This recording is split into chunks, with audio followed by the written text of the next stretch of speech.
أعوذ بالله من الشيطان الرجيم. بسم الله الرحمن الرحيم. وقاتلوهم حتى لا تكون فتنة ويكون الدين كله لله فإن انتهوا فإن الله بما يعملون بصير وإن تولوا فاعلموا أن الله مولاكم نعم المولى ونعم النصير. صدق اللہ مولانا العظیم. ترجمہ ان آیات مبارکہ کا یہ ہے، باری تعالیٰ فرماتے ہیں وَقَاتِلُوهُمْ حَتَّى لَا تَكُونَ فِتْنَةٌ، اور لڑتے رہو ان سے یہاں تک کہ نہ رہے فتنہ و فساد، وَيَكُونَ الدِّينُ كُلُّهُ لِلَّهِ، اور ہو جائے حکم سب اللہ ہی کا. فَإِنِ انْتَهُوا فَإِنَّ اللَّهَ بِمَا يَعْمَلُونَ بَصِيرٌ، پھر اگر وہ باز آ جائے اپنی حرکتوں سے، فَإِنَّ اللَّهَ بِمَا يَعْمَلُونَ بَصِيرٌ، تو اللہ تعالیٰ ان کے کاموں کو دیکھتا ہے. وَإِن تَوَلَّوْا فَاعْلَمُوا أَنَّ اللَّهَ مَوْلَاكُمْ، اور اگر وہ نہ مانے تو جان لو کہ اللہ تعالیٰ تمہارا حمایتی ہے. نعم المولا و نعم النصیر، اللہ تعالیٰ کیا خوب حمایتی ہے اور کیا خوب ہی مددگار ہے. یہ ہو گیا ترجمہ ان دو آیت مبارکہ کا جن کی ابھی آپ کے سامنے تلاوت کی گئی.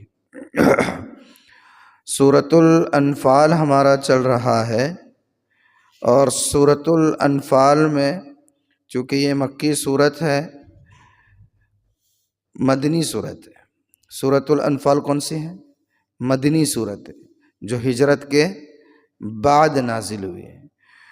اور اس صورت میں غزوہ بدر کے پس منظر کو اللہ تعالیٰ نے بیان فرمایا ہے. غزوہ بدر کا جو معرکہ ہوا اس کی تفصیل آپ کے سامنے آئی. اس کے بعد بھی مشرکین مکہ کی جو شرارتیں تھیں، جو سازشیں تھیں، کہ ان کے دلوں کو سکون نہیں مل رہا تھا.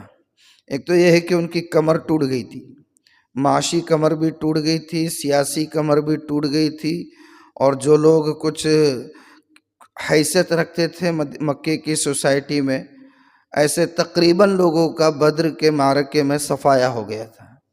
اور جو کچھ بچ گئے تھے وہ قیدی بن کر ذلیل و رسوا ہو چکے تھے.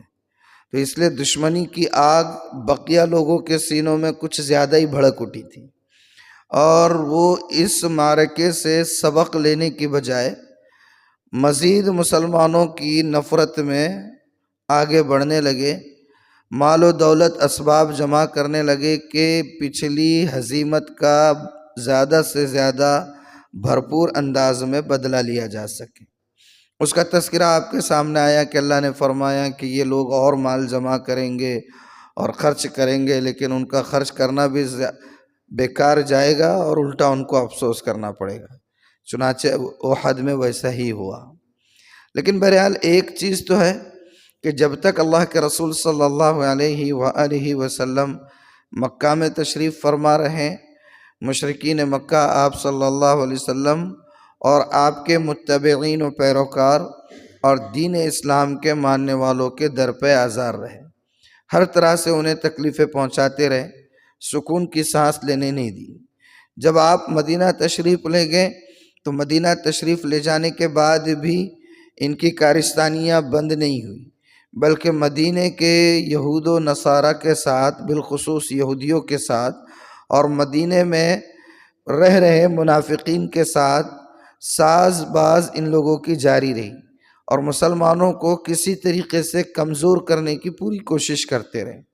اور اسی کے نتیجے میں بدر کا معرکہ بھی پیش آیا، اور بدر کے بعد احد، خندق، یہ سارے معرکے ان کی اپنی سازشوں کی وجہ سے ہوتے رہے. تو اللہ تعالیٰ فرما رہے ہیں کہ وَقَاتِلُوهُمْ حَتَّى لَا تَكُونَ فِتْنَةٌ، کہ ان سے لڑتے رہو یہاں تک کہ فتنہ و فساد ختم ہو جائے. یہ وہ آیت ہے جس کو لے کر لوگ بڑا بوال مچاتے ہیں۔ لوگ یہ کہتے ہیں کہ قرآن یہ کہتا ہے کہ غیر مسلموں سے لڑتے رہو یہاں تک کہ وہ ختم ہو جائے، وَيَكُونَ الدِّينُ كُلُّهُ لِلَّهِ، اور دین جو ہے وہ صرف اللہ کا ہو کر رہ جائے، یعنی زمین پر۔ یہ مغالطہ ہے، قرآن یہ نہیں کہنا چاہ رہا ہے۔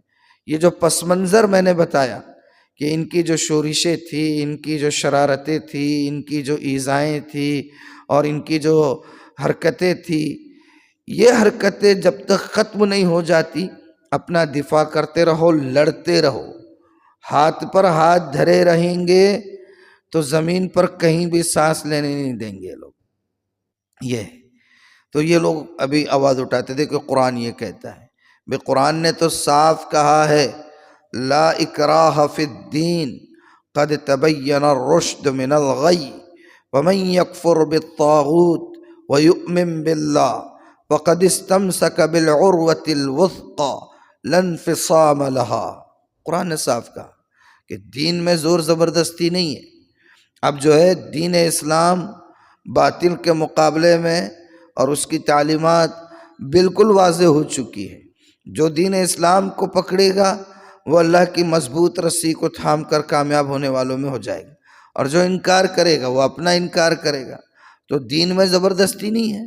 تو یہ کیسے ہو سکتا ہے کہ دین اسلام جو ہے اس طریقے سے قتال کا اور جہاد کا حکم دے کے روئے زمین پر جتنے کافر ہیں سب کو ختم کرو اور صرف اسلام کا ڈنکا بجاؤ؟ ایسی تعلیم اسلام نے نہیں دی۔ ہاں، لیکن صرف جزیرۃ العرب اور مکہ اور مدینہ جہاں ہے حرمین، وہاں کے لیے یہ حکم ہے کہ ان کو وہاں ٹکنے مت دو، اس لیے کہ وہ اس دین کی زور زبردستی نہیں ہے، وہ مرکز ہے، وہ حکومت کا پائے تخت ہے، وہ سلطنت کا دار الخلافہ دار السلطنت ہے۔ اور کوئی بھی آج بھی اتنے ماڈرن دور میں کوئی بھی حکومت اپنے ریجن میں کسی باغی کو برداشت نہیں کرتی ہے، کوئی بھی۔ کیا آج مجھے بتائیے انڈیا برداشت کرے گا کہ پاکستان کا کوئی پولیٹیشین جو ہمیشہ وہاں رہ کر انڈیا کے خلاف ہرزہ سرائی کرتا رہا ہو اور وہاں کے الیکشن کے موقع پر اس کی زبان پر صرف کشمیر کا مدعا آتا ہو، پلوامہ کا ایشو آتا ہو اور داؤد کا تذکرہ آتا ہو، اور یہاں آ کر وہ الیکشن میں کھڑے ہو جائے، یہاں کی سیاست میں حصہ لینے لگے، اس کو انٹری رہے گی؟ یا یہاں کا کوئی بندہ جو بی جے پی کا آر ایس ایس کا وہاں جا کر الیکشن لڑنے کی خواہش کرے تو کوئی اجازت دے گا؟ تو پھر اسلام یہ بھی تو اس کا بھی تو ایک مرکز ہے، اس مرکز میں کسی کو اجازت نہیں ہے۔ باقی پوری دنیا میں صرف یہ ہے کہ تم قبول کرو نہیں تو ٹپکا دیے جاؤ گے، اس کی اجازت نہیں ہے۔ ہاں، فتنہ و فساد نہیں ہونا چاہیے، فتنہ و فساد نہیں ہونا چاہیے، اس لیے کہ فتنہ و فساد سے سوسائٹی کا امن جو ہے ختم ہوتا ہے، اور سوسائٹی کے امن کو، لا اینڈ آرڈر کو مینٹین کرنا یہ کسی بھی حکومت کی سب سے بنیادی ضرورت ہوتی ہے۔ آج بھی ہم دیکھتے ہیں کہ پولیس ڈپارٹمنٹ وغیرہ جتنے بھی محکمے رہتے ہیں جو لا اینڈ آرڈر کو مینٹین کرنے کا کام کرتے ہیں، آپ دیکھیے ان کی ڈیوٹیوں کا کوئی ٹائم ٹیبل نہیں رہتا ہے، ان کی چھٹیوں کا کوئی ٹائم ٹیبل نہیں ہے۔ ہنگامی صورتحال آ جائے تو چھٹیاں منسوخ، کچھ پروٹوکول کے مسئلے آ جائے تو ایکسٹرا ڈیوٹی، اس لیے کہ لا اینڈ آرڈر کو مینٹین کرنا یہ سب سے بڑا کام ہوتا ہے۔ تو اسلام کیسے اس چیز کو نظر انداز کر سکتا تھا؟ یہ کہا گیا۔ باقی بہت سے مفسرین نے اس کا مطلب یہ بھی بیان کیا ہے کہ فتنے سے مراد شرک ہے، یعنی اللہ کے علاوہ کسی اور کو ماننا، اس لیے ان کو ختم کرنا چاہیے، لیکن جمہور کے نزدیک یہ ہے کہ اس سے مراد فتنہ و فساد ہے۔ حضرت حسن بصری رحمہ اللہ جو غالباً 22 ہجری میں جن کی پیدائش ہوئی تھی، کتنی؟ 22 ہجری میں، اور ام المؤمنین حضرت ام سلمہ کا دودھ پیا ہے انہوں نے، یعنی یوں سمجھ لیجئے کہ خاندان نبوت میں پرورش پائی ایک طرح سے، بڑے زبردست عہد اول کے مجدد تھے۔ حضرت انس جو صحابی رسول ہے وہ کہا کرتے تھے کہ حسن بصری اگر تمہارے درمیان موجود ہو تو کسی اور سے مسئلہ پوچھنے کی ضرورت ہی کیا ہے تم کو؟ ایسی قابل شخصیت تھی. وہ یہ فرمایا کرتے تھے کہ یہاں فتنے سے مراد شرک ہے. لیکن ایک موقع ایسا آیا، دوسری ایک مثال سے سمجھا رہا ہوں، کہ امیر مکہ حضرت عبداللہ ابن زبیر کے خلاف جب آپ مکہ میں تھے اور آپ نے اپنے آپ کو یہ کیا تھا، جب یزید کی بیعت کے سلسلے میں آواز اٹھائی گئی تھی تو تاریخ میں مشہور تو صرف حضرت حسین کا نام آتا ہے کہ انہوں نے مخالفت کی، لیکن ان کے علاوہ بھی بہت سے صحابہ تھے جنہوں نے مخالفت کی تھی.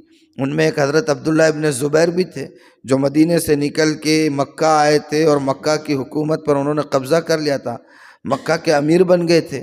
اور پھر حجاج بن یوسف نے ان کے خلاف فوج کشی کی تھی، اور پھر حجاج ہی کے زمانے میں خانہ کعبہ کے اوپر منجنیق سے یا غلیل کے جیسے بڑے بڑے چٹانیں اور پتھریں پھینکے گئی تھی اور پورے خانہ کعبہ کو مسمار کیا گیا تھا اس وقت کا ہے. تو اس وقت جب حضرت عبداللہ ابن زبیر امیر مکہ تھے اور حجاج بن یوسف کی فوج نے ان پر حملہ کیا، ادھر بھی مسلمان ادھر بھی مسلمان. اس وقت حضرت عبداللہ ابن عمر، حضرت عمر کے صاحبزادے، یہ جو ہے کسی کی بھی طرف سے نہیں تھے. کسی نے ان سے کہا کہ بھئی آپ دینا چاہیے حق کا ساتھ، آپ لڑتے کیوں نہیں ہو؟ تو انہوں نے کہا کہ بھئی دونوں طرف سے مسلمان ہیں، کیسے لڑیں؟ دونوں طرف سے مسلمان ہیں، کیسے لڑیں؟ تو کہا، سامنے والے نے یہ آیت پڑھی، وَقَاتِلُوهُمْ حَتَّى لَا تَكُونَ فِتْنَةٌ. اللہ نے کہا ہے نا کہ بھئی ان سے لڑو یہاں تک کہ فتنہ و فساد ختم ہو جائے. تو حضرت عبداللہ ابن عمر رضی اللہ عنہ نے فرمایا تھا کہ ہاں مجھے پتہ ہے یہ آیت، اور اللہ نے جو فرمایا وہ ہم کر چکے. مکہ میں مسلمان قسم پرسی کے عالم میں تھے، وہ لوگ ستایا کرتے تھے، تکلیفیں دیا کرتے تھے.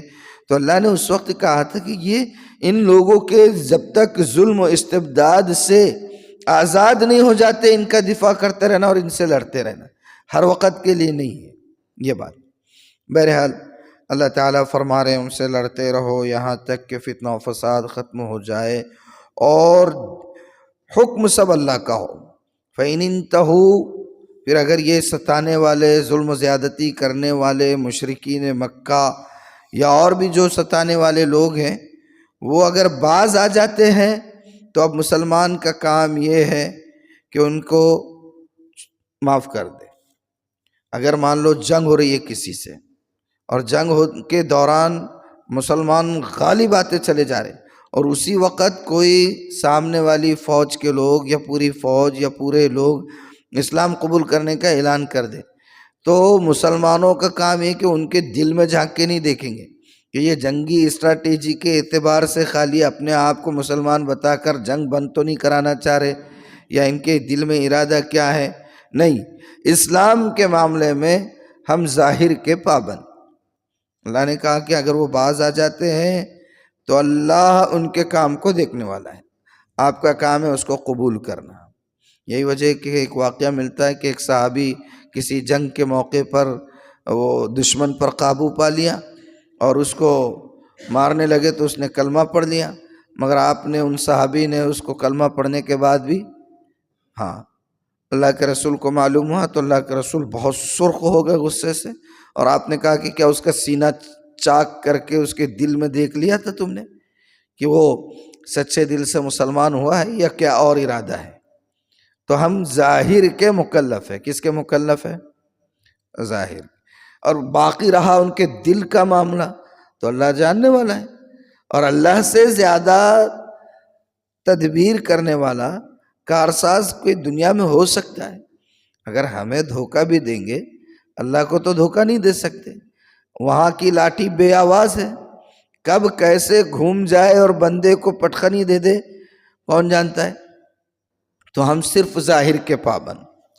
وَإِن تَوَلَّوْا فَاعْلَمُوا أَنَّ اللَّهَ مَوْلَاكُمْ، اور اگر یہ لوگ باز نہیں آتے ہیں اور مانتے نہیں ہیں بات، مستقل اسی طریقے سے کر رہے ہیں، تو جان لو کہ اللہ تمہارا حمایتی ہے.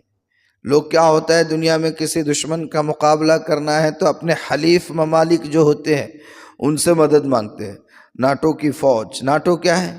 وہ پورے متحدہ جتنے ممالک ہیں یوروپین، ان کی سب کو مدد مانگ کے سب کی ایک مشترکہ فوج بنا کے لے کر آگے، تو یہ اپنے آپ کے حمایتی تلاش کرتے ہیں۔ اللہ نے کہا کہ اگر یہ نہ مانے تو یہ بات تو ذہن میں رکھو کہ اللہ تمہارا حمایتی ہے، ان کی فوجوں کے، ان کے اسلحوں کے، اور ان کی ٹیکنک کے، اور ان کی ٹیکنالوجی کے، اور ان کے پاور کے آگے، اللہ کے آگے ان ساری چیزوں کی کیا اہمیت ہے۔ اللہ فرما رہا ہے یہ اگر نہیں مانتے تو ڈرو مت، ثابت قدم رہو، اللہ تمہارا حمایتی ہے۔ دیکھنے میں جب 7 اکتوبر کو ہنگامہ شروع ہوا تھا اور تاریخ کا وہ روشن باب قائم کیا تھا حماس والوں نے، ایک ساتھ اتنے میزائل، یہاں کا میڈیا کیا بولتا، ٹیررسٹ حماس، ٹیررسٹ حماس۔ آج لئے بدل گئی، اب کوئی ٹیررسٹ نہیں بولتا ہے، کیونکہ لوہے کے چنے چبوا رہے ہیں وہ لوگ بھی ان کو، برابر ہے۔ ثابت قدم رہو، اللہ تمہارا حمایتی ہے۔ نعم المولا و نعم النصیر، کیا ہی خوب حمایتی ہے اللہ، اور کیا ہی خوب مددگار ہے۔ ہاں، اللہ کی ذات پر بھروسہ ہو اور اللہ ہی سے مدد ہو تو اللہ تعالیٰ راستے پیدا فرما دیتے ہیں۔ یہ ہے بہرحال اللہ تبارک تعالیٰ کا بے پناہ کرم ہوا کہ ہم لوگ یہاں تک پڑھ چکے ہیں، والحمدللہ علی ذالک۔ اب اگر اللہ تعالیٰ حیات مستعار عطا فرمائے اور توفیق شامل حال رہی تو انشاءاللہ آئندہ قصہ کل پڑھیں گے۔ آج کی اس آیت مبارکہ کے ساتھ ہی ہمارے 9 پارے مکمل ہو چکے ہیں، والحمدللہ۔ کل سے انشاءاللہ 10ویں پارے کا آغاز ہوگا۔ اللہ کا کرم ہے کہ تقریباً ایک تہائی حصے کو پار کرنے کے قریب پہنچ گئے۔ اللہ تعالیٰ اتنی حیات مستعار تو ضرور عطا فرمائے کہ مکمل کر سکے۔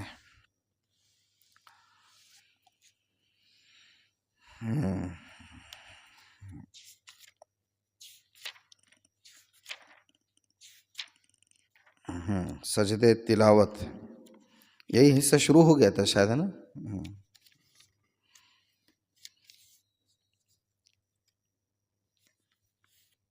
وقت مکروہ میں سجدے تلاوت کا حکم، مکروہ اوقات میں یعنی جو ابھی چل رہا ہے جیسے، اس میں سجدے تلاوت کا حکم۔